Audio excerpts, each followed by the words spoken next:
L'APA est maintenant rendue à la dernière phase de son cycle de vie. Les travaux effectués sur le site de la mine ont amorcé la réhabilitation du terrain en vue de la ramener le plus près possible de son état naturel et de permettre à la nature de reprendre ses droits dans les années à venir. C'était vraiment un site qui a été conçu pour sa restauration au départ, en limitant l'empreinte physique dès le départ, en bâtissant l'usine de récupération à la ronde, donc en évitant d'avoir un parc à résidus.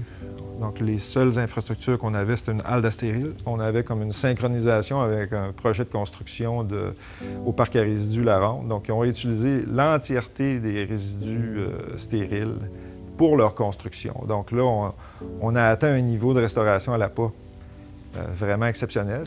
La réhabilitation environnementale des empilements de stériles et des parcs à résidus miniers représente l'une des parties les plus importantes du cycle de fermeture d'un site minier.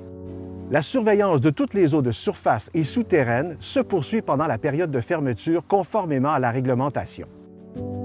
Les seules infrastructures restantes de l'activité minière, ça va être le bouchon des 4 ouvertures de surface en béton. Donc ça, on est vraiment fiers de ça parce qu'on peut parler d'une empreinte plutôt minimale. On peut même penser à une rétrocession, à une autre utilisation future de cette propriété-là. Un succès de restauration minière, c'est certain. Donc, ça a permis d'avoir une mine avec une petite empreinte, facile à restaurer, puis qui devient aujourd'hui, pour les années à venir, un modèle pour l'industrie minière. La fermeture de la mine Lapa a été un exemple de collaboration avec les employés, puis parce que, à ma connaissance, je pense qu'on est la seule mine à avoir fermé et avoir relocalisé tous nos employés. Au cours des 3 à 5 années qui suivront, les activités de post-restauration seront entreprises pour tester et surveiller les progrès de la revégétalisation et de la biodiversité, ainsi que tout impact sur la qualité des eaux de surface ou souterraines. La vie de la mine Lapa, petite mine au potentiel exceptionnel, se résume donc ainsi.